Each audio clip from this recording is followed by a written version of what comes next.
Hello, and welcome again to our continued celebration of the Pastel Society of America's 50th annual exhibition, Enduring Brilliance. My name is Karina Franco, and today I have the pleasure of introducing our 2022 Hall of Fame honoree, Peter Seltzer. Peter's work has been exhibited at many prestigious national and international museums, and he's been the subject of many articles and books on the pastel medium. Known for his superlative representational pastel still lifes, he's among one of the most respected artists in the medium. Peter has been honored with the designation Master Pastelist by the Pastel Society of America, Master Circle status with the International Association of Pastel Societies, and received a by-invitation-only membership from Allied Artists of America. Among his 100-plus awards, he has won top awards including Best in Show 3 times at the Pastel Society of America's annual exhibition, 4 gold, 5 silver medals, and a bronze medal in national and international exhibitions for his work. Today, Peter will now honor us with a walk through his life and his work. We'll hear about his path, his late arrival to painting, and the influences behind his unusual imagery. Please welcome Peter.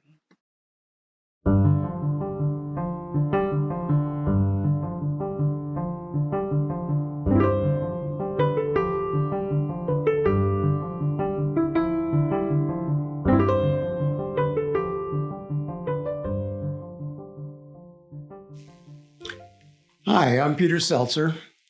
Welcome to my studio. I know that videos stay up on YouTube for a long, long time.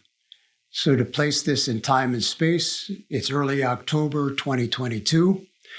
There are a few days left to see the exhibit, as a matter of fact, the 50th anniversary exhibit of the Pastel Society of America exhibit in New York. You should go see it. It's a phenomenal show. On September 17th, I was the recipient of the Hall of Fame Honoree Award in New York City. And I want to thank the board for this incredible honor. It's sort of a high point at this point in my career. And to arrive at this time has taken evolution, work, of course, patience, and people often ask about my history in art. So we'll talk about that as we go forward. And how I started, how I developed the imagery that I've become known for, which is rather unusual. And we'll take a look at some artwork, as well as the materials I use. And we'll take a look at artwork not only in the context of what I do now, but also the past. I'll have some examples of that as well. And along the way, we'll talk about my techniques and how I put these images together on paper. I came to art early, but I arrived at the practice of art late. I grew up in a home where there were quite a few books on art, photography, and textiles. I always wondered how these things were done, where these ideas came from. My own practice at the time, given my ripe young age, was burning through box after box of crayons. And I always seemed to have this craving for color, never having enough color. Inevitably, the last crayon standing in my box was the black crayon. And I have to continue drawing with that until I could badger my mother enough to supply me with a fresh box. As a visual kid, my father was a textile designer. And when I would visit his studio, with my kid's point of view, I thought his silk screening table was 100 feet long. But it wasn't that captured me. It was these large glass jars of silk screening dyes, the color again, and how he laid that color out on fabrics with the silk screening tools. It was the richness, the vibrancy, and the intensity of I found color to be so stimulating. And I think it's that early influence and attraction that impacted my ultimate color palette for my own work. Once a year, I usually get the urge to do a neutral palette painting because it sets a certain kind of mood that I really enjoy. But by the time I'm done with that painting, I'm really craving color. And that's usually when my most color-forward painting is created, right after my least. As I got older and I began to verbalize my interest in becoming an artist, my father actively discouraged this. There was a long gap between my immersion in the visual and the growing desire to become an artist and fulfilling that dream. Through my teens and 20s and even into my 30s, the dream didn't go away. There was one January evening where I was in my kitchen and I was reading a magazine article on drawing techniques in American Artist magazine. I went to the refrigerator and pulled out a cellophane-wrapped plastic container of mushrooms, and I threw them on the kitchen table, and I started to draw using these techniques. By the time I was finished, and I looked at the drawing, it was actually not horrible.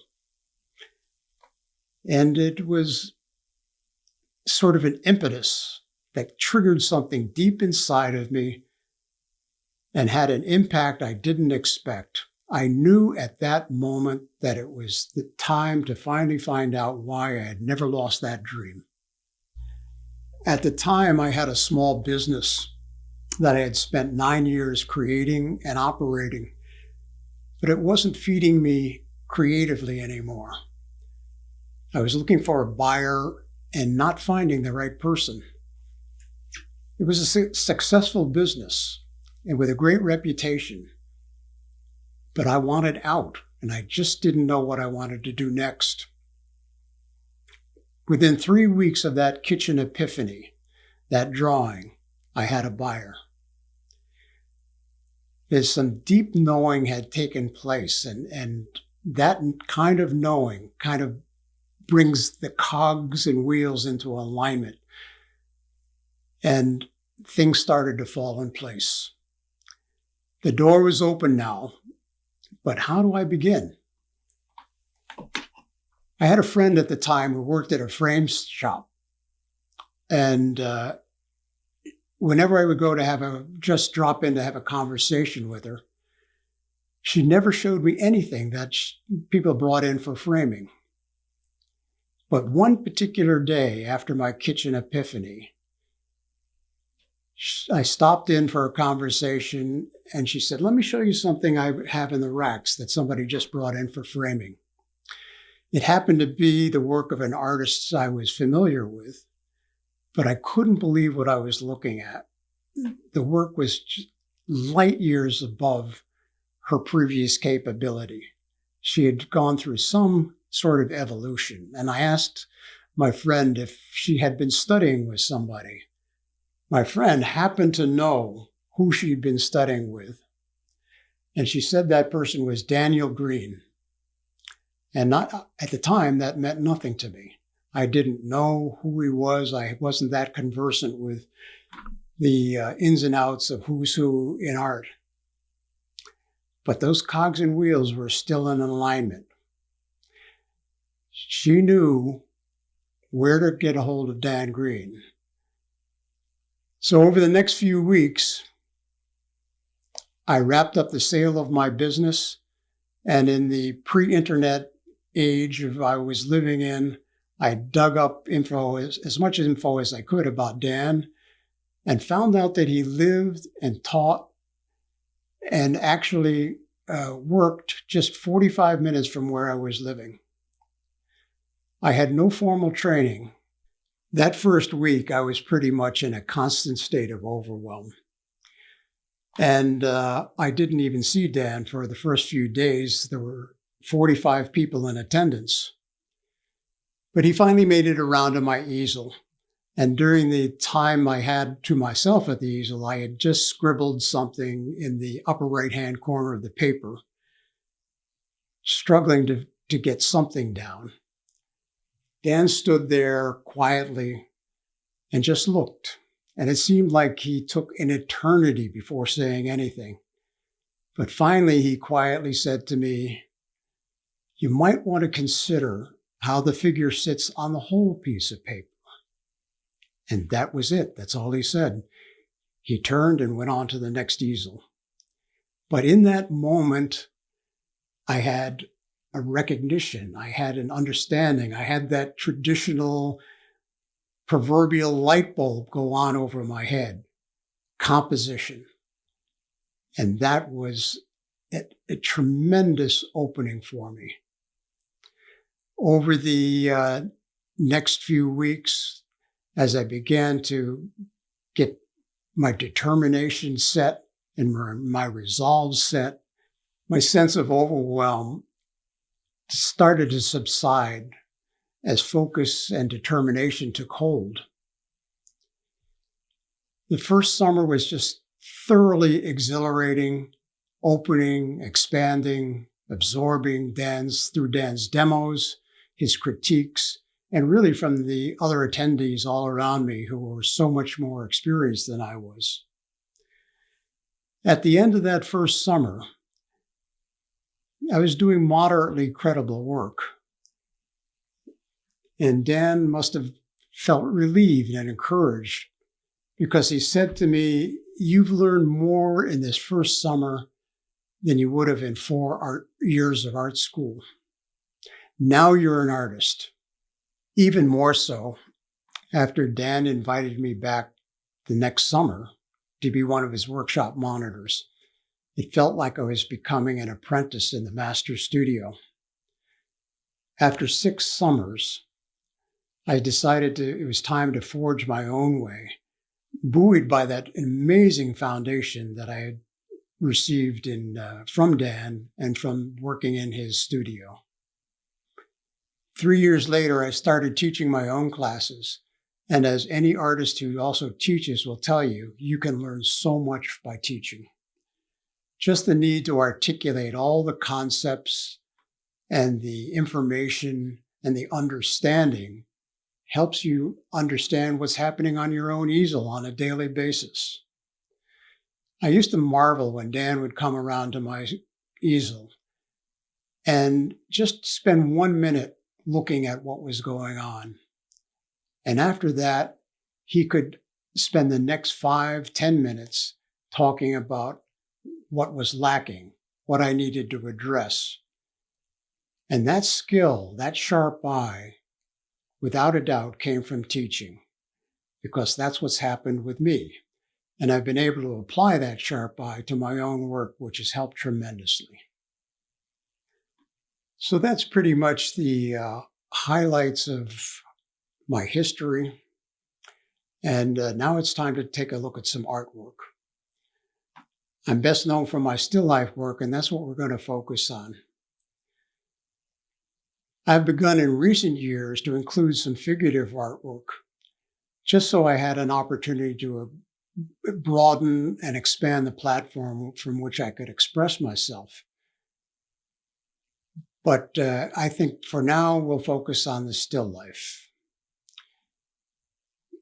Years ago, my still life work was not yet as adventurous or symbolic as it seems to have become. There's been an evolution in my ability to conceptualize that's at the root of my newer images. But to begin with, let's start with some of my earlier images. This and the next few images you'll be looking at are actually prints of the original paintings. Those original paintings have long since gone to collectors. So the title of this piece is Motherlode. And in a certain way, this is an origination piece. This is the very first painting in which I introduced a bird in addition to the still life items. It's something I've become a little bit known for. I love the idea of putting something that's animated in with inanimate objects. It brings that little spark of life to it. When I completed this piece, that basket was so intricate to do that I made a vow to myself not to ever tackle another basket. And to this day, many years later, I've stayed true to my word. This is a piece that has another little story behind it, actually. This being the first one in which I've included a bird. At the time, I had a studio in an old barn. And one day I walked up to the studio, and sitting at the top of the mast of my easel was a chickadee, exactly the same bird, this one live and in person. I think at that point I had already introduced the bird to the painting, and I think this other bird, this true-to-life bird, was just there to rescue his brother and wasn't going to leave till he had accomplished that. The grapes in this painting, they are done from life, absolutely, from real grapes, not wax grapes, and not anything else. You have to work fast when you're dealing with organic subject matter like this in order to get, you don't want the rotten fruit there. So this has a balance of elements, just taking some of the grapes and putting them over here, helps create the balance, helps create the relationship between one area of the composition and another, and sets up a visual association between one side of the composition and the other.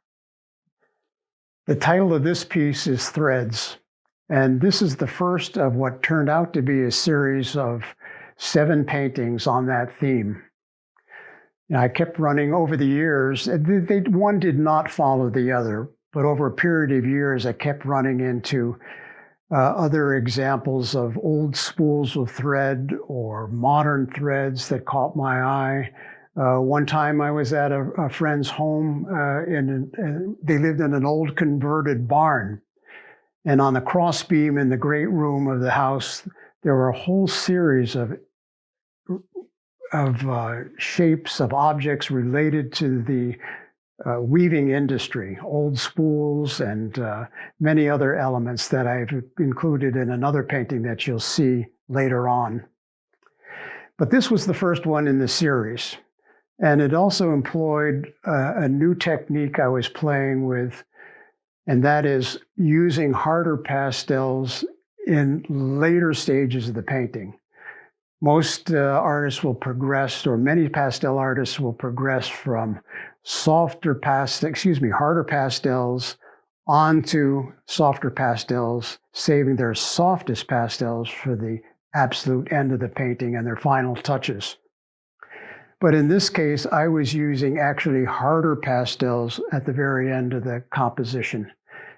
There's so much nuance and subtlety of light and value expression that was so much more easily captured by using harder pastels over the softer pastels. And that was a great discovery for me and something I've employed ever since. This particular composition also serves as kind of like an abstract as well as a representational painting. These blocks forming color fields and their own design fields serve as an abstract backdrop to these realistic elements down here. Once again, I've introduced a bird just for the sense of playfulness and to give that little spark of interaction between something lively and these still life items. This piece is titled Ruby Reds.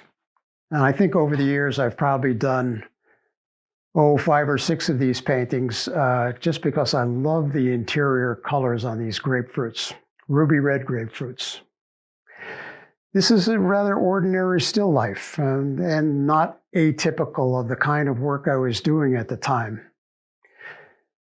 My technique was in place. I was capturing a strong representation, but my conceptualization wasn't that spectacular. And some things about this particular piece.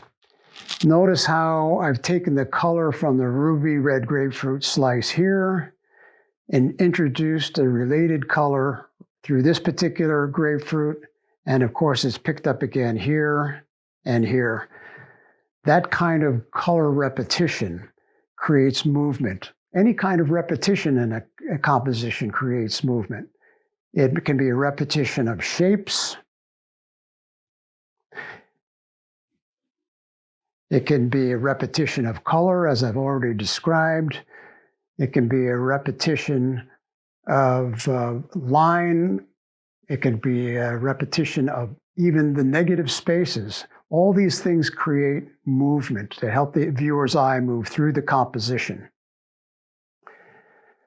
Ruby Red Grapefruits went off to a private collection, and when I delivered this painting, it was a surprise to me because there on the walls of this person's home were grapefruit painting after grapefruit painting after grapefruit painting, something they were just absolutely in love with.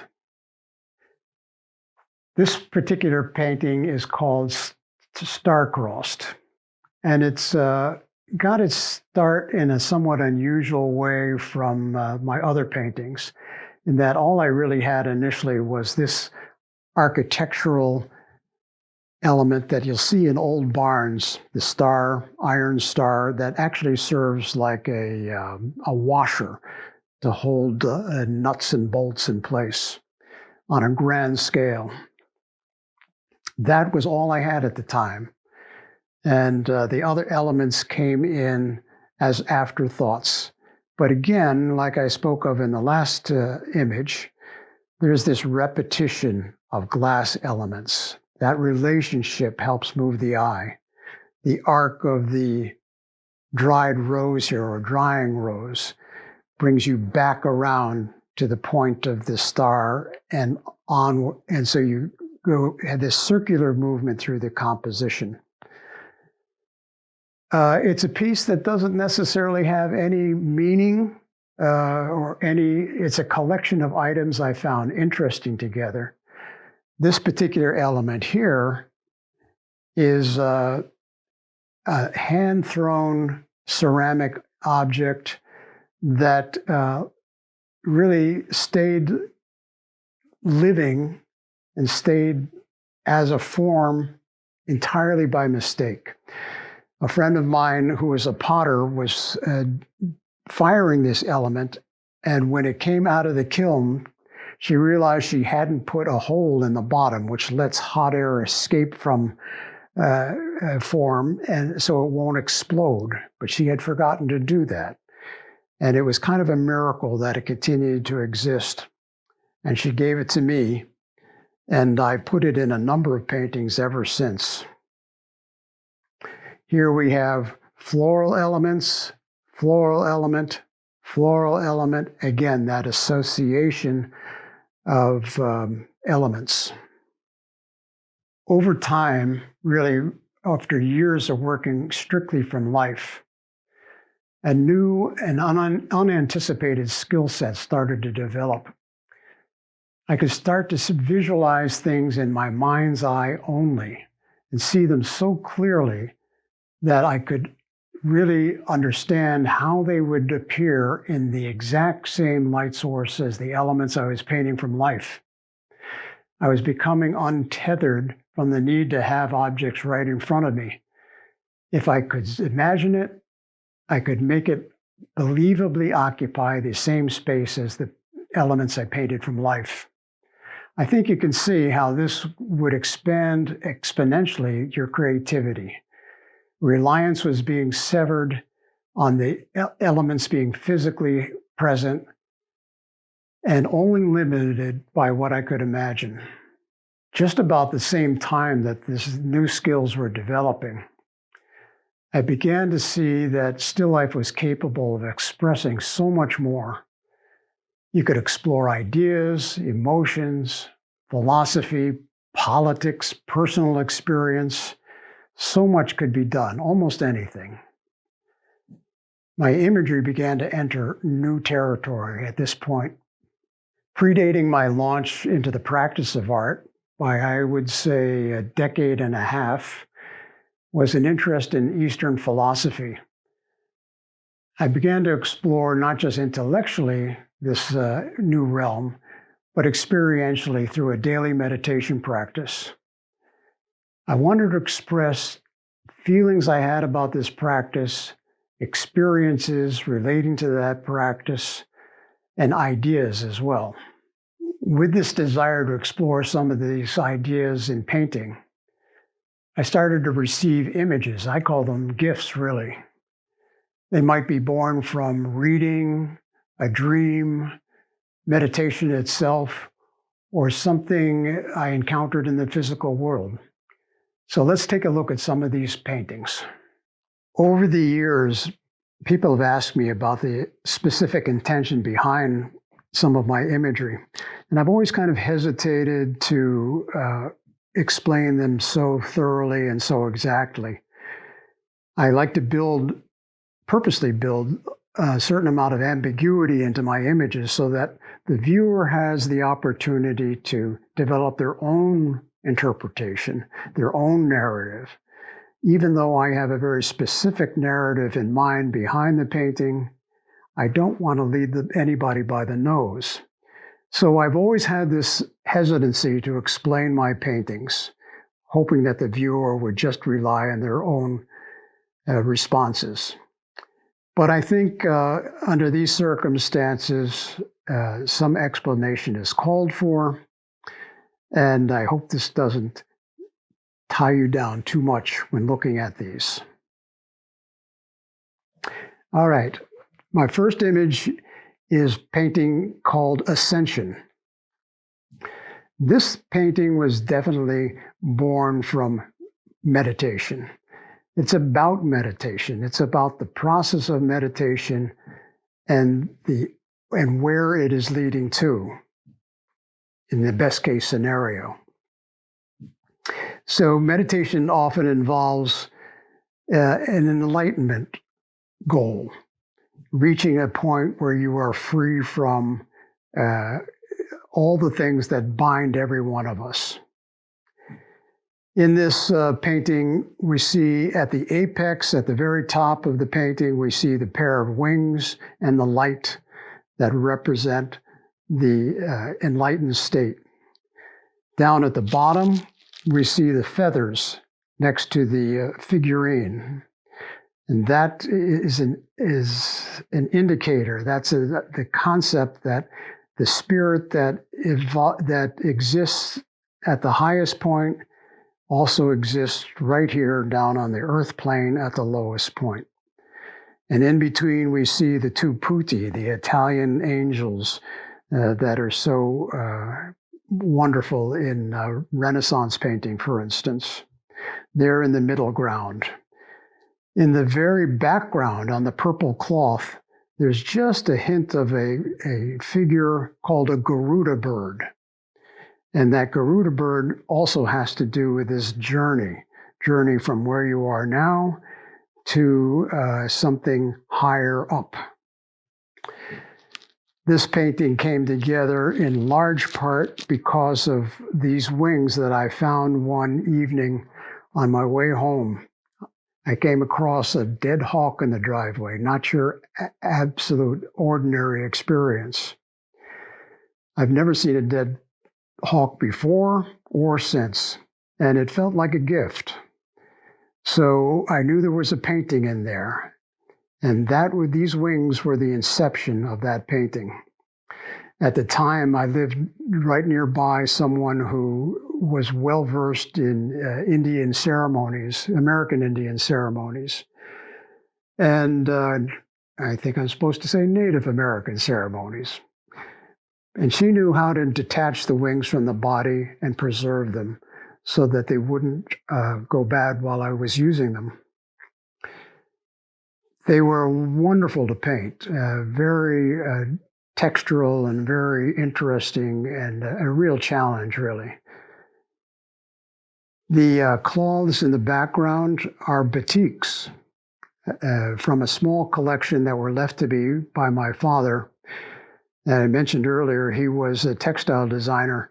And in his trips around the world studying different printing techniques, he sometimes brought home examples of fabrics from that culture. And these batiks came from Bali, the island of Bali. And I've used them in, especially the purple one, I've used in really many of my paintings. And it really never ceases to inspire me. I balanced the square elements you see down at the bottom behind the figure. Those I found at a flea market. And I set them up just to suggest or give the idea of an altar in front of which this little God figurine stands. And that God figurine also came from Bali, another thing my father brought home and gave to me. The piece of furniture on which everything sits down at the bottom, that is purely an invention out of my mind, and I wanted to give a formal quality to something that was almost altar-like. So the design elements that are built into it were, again, just imagined. This next piece is titled Into the Mystic. At some point in my study of philosophy, Eastern philosophy, and really further, I started to understand that every one of the major religions in the world had what I'll call its mystic school. And in that school, one of the basic tenets of that is that you really don't need an intermediary to have direct contact with the divine. In other words, you don't need a church, you don't need a temple, you don't need a formal, structured religion. That with the right kind of practice, you could reach these states yourself. So here in this piece, we see by the two figures, of course, represent Christianity. Down in the middle, we have the Buddha. And down at the very bottom, you see some characters, some written characters. Those characters are from the Sufi arm of Islam. And in each one of these cases, the mystic school of these religions advocates the idea that you can reach a relationship and in a direct connection with the divine yourself. In this piece, so we have the 4 different color zones. Each of those colors represents one of the elements. We have up at the top, we have fire. The next band down, the blue is air. The next band, the next section down, the yellows, browns are the earth element. And down at the very bottom, we have the aqua, which is water, the ocean. And speaking of the ocean, the shell in the center there in the blue band represents the ocean. And the ocean is a recurring symbol that's used in Eastern philosophy to represent the ocean of consciousness. And that faint circle around the shell, that is represents the full circle, coming out from the divine, following our path on this earth, and returning to the divine. This painting also is, once it leaves the 50th anniversary exhibit in New York City, going to join one other painting of mine in the permanent collection of the Butler Institute of American Art. The last painting that's being featured at the Pastel Society of America's 50th anniversary show is My Other World. And while I'm best known for my work in pastel, I do quite a bit of my painting in oil as well. And that's what this painting is about, kind of a celebration of that side of what I do. I had so much fun with this particular piece, painting all the different textures that are involved, the brushes, the glass, the old wooden box I found at a flea market, the glossy palette. And in the upper left-hand corner, we see actually a reproduction of one of my oil paintings in pastel. I did a series of 5 paintings called the Spring Fever series, and this was one of them. This, looking at this composition, I really enjoy how there are such strong verticals and strong horizontals as well. The table itself makes a strong horizontal. The old box makes a strong horizontal. Even the palette on the table makes a strong horizontal, which counters all the powerful verticals. The tubes of paint, the pitcher that holds the brushes, the maul stick over on the left of to the left of the box, the bottles, all are verticals and horizontals, a great compositional element. The title of this piece, this painting, is Piece That Has No Borders. And I think of all the images I've done, this one is probably the most out there. This relates directly to the practice of meditation. These framed elements, which I found at a flea market and are 19th century photographic development frames, I've used in a number of paintings. They represent the borders of our everyday, regular consciousness. Beyond that, our consciousness expands outwardly to the universe and all the peace it contains. The doves, a traditional symbol from Christian art, particularly in the Renaissance, the doves represent peace. So I mentioned earlier that I had this hesitancy for a number of years about talking about the meanings behind these paintings. And this certainly is a prime example. You know, there are people who live with my paintings of this kind of nature that say one of the things they enjoy the most about the paintings is that over time, they get different interpretations, different understandings, different narratives that they can bring to the painting. And so the painting always stays new for them. And this is yet one more reason that over time, I had hesitated to explain my paintings too thoroughly. This form in the background, this circular form in the background, sometimes called a mandala form, is used in some meditation circles as a focal point. It draws the eye inward, from the outside inward.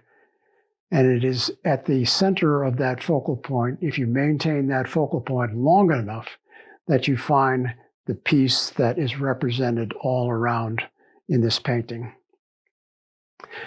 This unfolded piece by piece. It wasn't a complete envisioned scenario right from the beginning. But one thing led to another, one relationship to another. This piece unfolded over time and over my own understanding of the painting. I don't always know when I'm doing one of these kind of paintings exactly what it's all about. Sometimes I don't know till the very end. But eventually it becomes clear, and that usually leads to my titles. This next piece is titled Threads 4, and I mentioned earlier that when I was showing you the prints, that there were a series of 7 paintings I did on the theme of threads. This is number 4, and obviously this one is not of that particular kind of genre of painting that we are looking at that involves unusual imagery. This is a fairly straightforward still life, very active, very, there's a lot to look at. A lot of relationships are happening in this painting between the repetition of elements, shape elements, repetition, rhythmic movement, vertical, vertical, vertical. That sets up a rhythm and therefore movement in the painting. To me, this is a very active composition, pretty much at eye level, which puts a lot of emphasis on the ups and downs, the ins and outs of the composition. Very active, almost like the skyline of a city.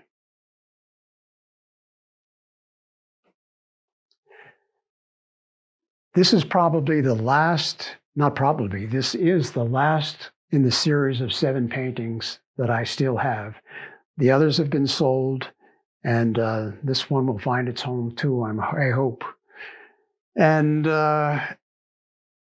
being such a strongly vertical composition, so many upward thrusts, this right here, the tape measure, serves as the horizontal, the counterpoint, the horizontal element that helps move the eye move from left to right. One of my favorite parts of this painting actually is right here. That little orange spool of thread to me is almost like a period at the end of a sentence. You get to here's the sentence. That is a very definitive pointed stop, and then return. This next piece is titled Vessels, and there's the obvious association of the actual physical vessels, but then there is also the existence of symbolic vessels here as well. Birds, which enter the picture again, are traditionally considered vessels of spirit. And these 2 figures here, I went on a trip to India with her to meet him. She is a meditation master, and he is her teacher. At the point where I met him, he was 114 years old and sharp as a tack and very present, and a lot of energy came off this guy. This is a pretty good example of what I mentioned earlier about leaving behind the necessity of having the objects physically in front of me. I actually had this pot in front of me, and you'll see this appear in another painting. And I had this small pot as well. The other 2 were invented, these 2 larger pots were invented to go along with the small and be a strong vessel presence. They were fun to create. I mean, this idea of bringing things from my imagination to bear on a painting that I'm doing life work as well is exciting, and it's very exciting. And I enjoy doing that so much. The little window, the porthole up at the top with the vision of the skies beyond, that's where what the knowledge the vessels are holding leads to. That kind of exit from the existing plane to another realm. This painting is called Melting Pot. And here we have that same African jug that you saw in the previous painting, borrowed from a friend. And although the title is Melting Pot, it doesn't refer to this. It refers to everything that's going on in the painting. all symbolic of the concept of a melting pot, what this country is, for instance, a melting pot. Here we have an African pot, Japanese tea cups, Chinese cloisonné enamel vessels, a Mexican weaving, and here we have an Indian textile. Indian as in India. They can all live together harmoniously and create a harmonious whole. And I'm sure you understand that symbolism. One of the things I did in this painting that I particularly enjoy doing is painting white with no white at all. Just looking at white in terms of its temperature, where I perceive it as warm temperature, I use warm colors, anything in the red, yellow, orange family. Where I perceive cool temperature, I lean to the greens and the blues. And in light values, they come off as white without using one stick of white anywhere. And this is a lesson I learned from looking at Cézanne. You look at his still life work, of which he has, which contained many a white cloth. And when I first noticed that he didn't use any white at all to describe it, and I still read it as a white cloth, that was a lesson to me. Many years later, I was at a flea market and I purchased some white eggplants. And as a challenge, I took them back to the studio and decided to paint them using no white at all. And it worked, using the same idea of temperature recognition. And that was my first lesson in it, and I've used it ever since. The other thing I particularly enjoy about this painting are the variety of textures. From the very coarse weaving here to the more refined surfaces, or semi-gloss surfaces of the blue vessels, to the earthy quality of this hand-built pot, and then, of course, the fabric qualities here and here, much softer in feel. So now we're going to take a step away from symbolism. And sometimes just pure whimsy is enough reason to do a painting. And this is kind of a visual pun. The title is A Brush with Greatness. And so being a fan of, having been to India twice and being a fan of some of the philosophy and practices that are done there, Mahatma Gandhi, whose autobiography I've read at least 3 times, has always been a fascinating figure for me. So I wanted to do a painting with a representation of him in it. And also for years I had wanted to paint my beat up old studio brush and just never found the opportunity to use it. I love its textures, the sense of bristles and the old worn wood with the paint removed. And somehow the two of them came together and A Brush with Greatness was born. Just to follow the Indian theme, this is an Indian textile in the background. These are called finger symbols, and they're used in the chanting practice.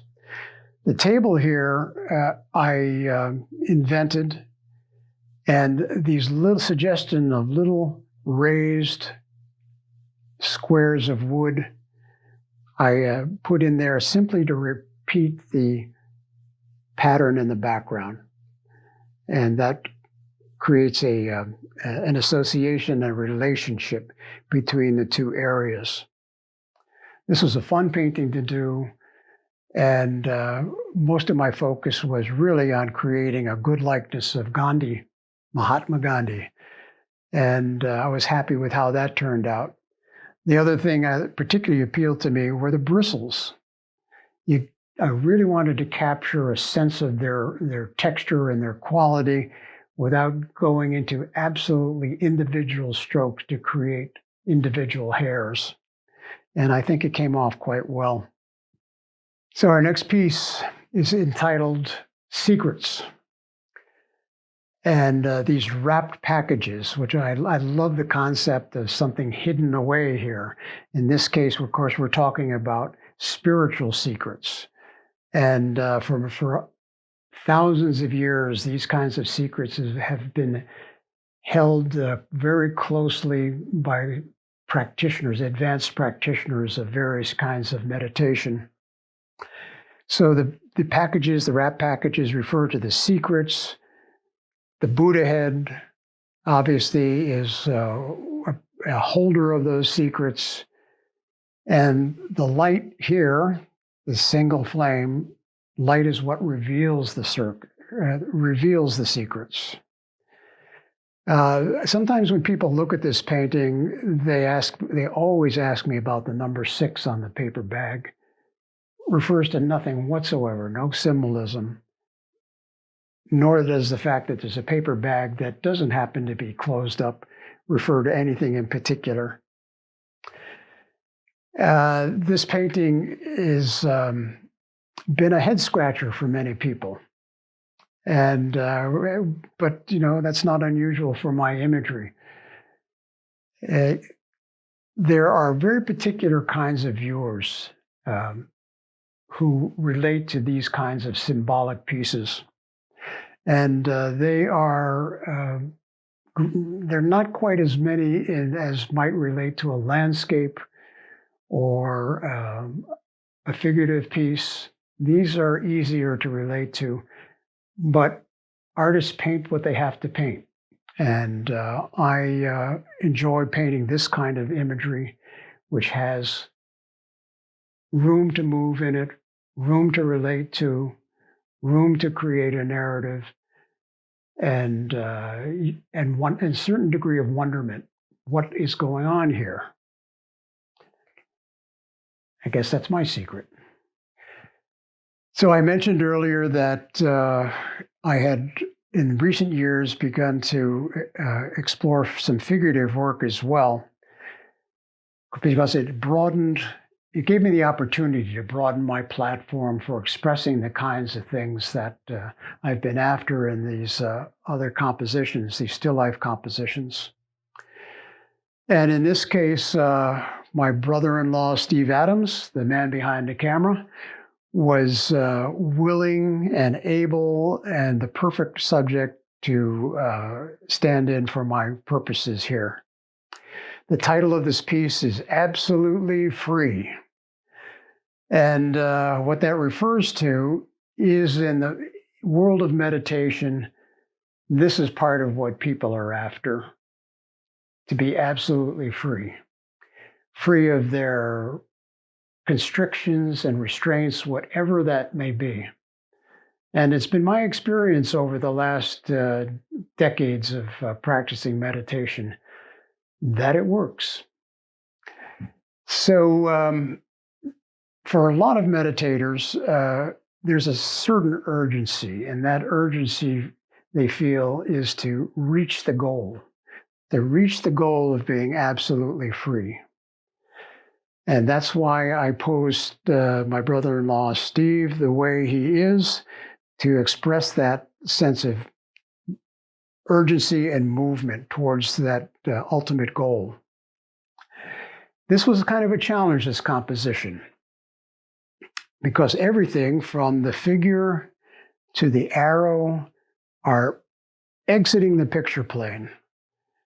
And in an effort not to have the viewer's eye just exit the picture plane and never return, I had to have something that was going to bring them back in and start the process all over again. And in this case, that was the strength of the color and something to read. So this vibrancy, this contrast between these warm colors and the cool background. This vibrancy balances out that strong movement, brings you back into the picture plane to be started again. This was, I think, one of my first really successful figurative pieces after a number of false starts. And somehow I still have it today. All right, this is the last of the images we'll look at today, I think. And the title is Breakthrough. So in this narrative, she has scraped away with this card. She scraped, as you would frost from a window, scraped away an opening, and she's confronted with the viewer, yes, but also the light that is pouring in from that had been blocked by this, we'll call it frost. And actually, it was exactly what was in my mind when I was painting this, was creating the idea of frost on a window. And you can see by how I've orchestrated the color here. For instance, the blue of the sweater starts to show through by virtue of its closeness to the frost level. Here, down here, and down here, and elsewhere it's picking up the color from the background. All created from my imagination. So she has scraped away the things that were blocking her from the light, and she is excited, thrilled, happy with the result. She's fine. She has to shield her eyes some to the light. It's so bright. The person who posed for I actually looked for the person to pose for this painting for over a year, and I couldn't find the right person. I knew I had a vague idea of what I wanted, who I wanted to pose for it, the physical attributes I wanted, but I just couldn't find the person. Then one day I was at the gym, and a person who I saw at the gym really all the time because she worked there, walked by the treadmill one day, and just the way she looked in that particular light at that particular moment, I recognized her as the right person. I'd been looking all over the place for so long, and there she was, somebody I saw weekly. So it turns out, much to my surprise, that she loved the idea of posing for this. She, in addition to her physical involvement with exercise and keeping her body fit, she had a great interest in the arts, and she was so happy to be involved in this project. And at the end, I gave her a print of the painting so she could have it for herself as a thank you. Breakthrough, kind of symbolic of perhaps my very involvement with art and breaking away from the old world and into an entirely new one. Okay, now I thought I'd give you a little tour of some of my materials. So I have here my two main, I'll call them my go-to sets of pastels. This 6 trays right here are the Unison pastels, quite a soft pastel. Back here, I have a full set of the Girault French pastels, and they are a little harder than the Unison. Over here, I have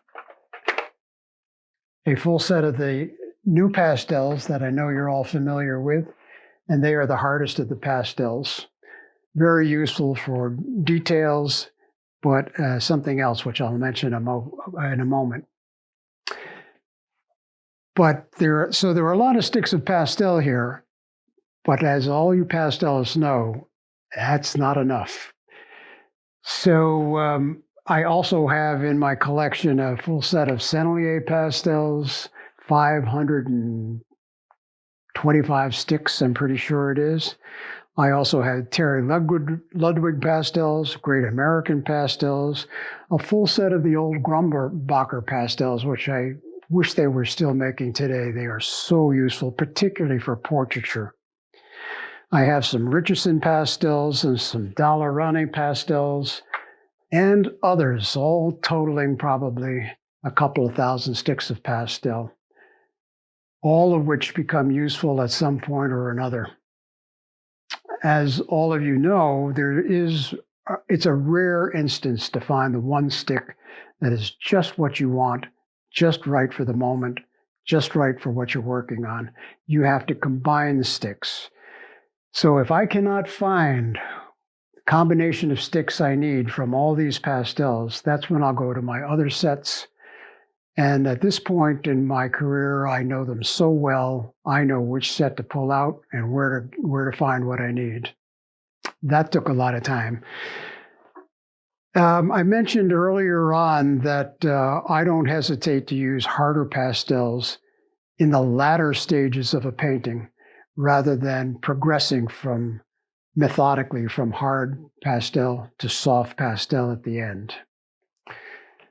Particularly the new pastels, I find so useful for making the subtle and nuanced qualities of light come out. When you're working with a hard pastel over a softer pastel, if you're working on a gritty surface, to some degree, you are depositing pastel from that harder stick. But also to some degree, you are pushing pastel on the surface. And that's what enables you to get the nuanced quality of unfolding value. I liken it to glazing in oil paint, which I sometimes do. That's what gives you the subtle quality of light, what they used to call in Italy sfumato, or smoke, that zone in between the dark and the light, where things get very airy and indistinct. They move just in slight increments of light. I find that process so useful. Behind me is my easel, and a good sturdy easel that's not going to move around on me. And on the easel right now, you see just a rudimentary sketch for a painting that as you can see, I often start in charcoal, but sometimes I also go directly into pastel without an initial sketch. And that just depends on how complex the painting is going to be. A charcoal I reserve for the more complex paintings, such as Threads 4, which you saw earlier. And more simple compositions, I don't hesitate to go in directly with pastel and start blocking in my shapes that way. I can raise and lower this easel. Especially useful for when I'm working on larger compositions, and so I can get to the upper reaches or the lower reaches very easily, simply by moving my easel up and down. The Unison pastels, I find to be a tremendous set. It has not only a great range of values, it has a strong range of values in the bolder colors that I like to use, but it is also balanced by wonderful earth colors and neutrals as well. I'll call them colorful grays. It has some beautiful colorful grays. And as strong as my color palette may be, I often like to offset it by some neutral tones as well, which just makes the vibrant colors feel even more vibrant. Pastels are an incredible medium. To be able to hold pure pigment in your hand and deposit it on your surface, no intermediary, no brush needed, just direct immediate painting. Painting at its finest. And I think that's it for the short tour of pastels and my materials. I will mention one other thing, and that is that the kind of papers I personally like to work on, but not every pastelist does. I like a nice gritty surface. So I have made my own in the past. This particular surface right here happens to be by the French art material maker Sennelier, housed in a home in Paris. And this has a wonderful grit surface to it. It is not unusual for me to work on large pastels, in which case I'm limited by papers like this. So another brand I often turn to is UArt pastel paper, which I buy in rolls so that I can actually customize a size and work on much bigger pieces that way. But working in a combination of large size and gritty surfaces eats up your pastels like crazy, but still they tend to last a long, long time. I think I have never had to buy in almost 40 years of painting, I've never had to buy an additional set to replenish. I'm still working on the same sets I've collected over the years. So to close out our visit, I wanted to mention that the practices of painting and meditation have contributed so much to my life and self-discovery. Still life, there's this particular painting I did that is both a combination of still life and a self-portrait, and that's titled Finding Myself. It appears in the gallery of images you'll find at the end of this video, and also on the homepage of my website. And it celebrates both art and meditation and their importance. So now that I've fulfilled the dream of becoming an artist, that's not an end. Practice of painting is an evolutionary process, and always there is room for growth, technically and conceptually. Skills improve, creativity expands, range and subtlety of perception expands also and improves. This kind of growth takes time, effort, patience with yourself. And journey is amazing and so rewarding. I love portraying the conversation between light and form, the form that's in front of me or some interior imagining. Tools and materials suggest that I work in pastel or oil, but I think my true medium is light. Hope I've answered your questions, or at least some of your questions, but if not, you can always find out more by reaching out to my website, peterseltzerfineart.com. In the main menu on that site homepage, you'll find Contact the Artist, and I'd be happy to continue a conversation with you. And in addition, on pretty much every page of my website, you'll see the invitation to join or subscribe to my newsletter. And in that newsletter, you will have an opportunity to see things as they come off the easel. You'll find out information about upcoming exhibits. You'll get a walk through some of my process. And you'll also have the opportunity to reach out and ask more questions that may arise from the newsletter itself. So thanks for taking your time to take a walk through my life in studio.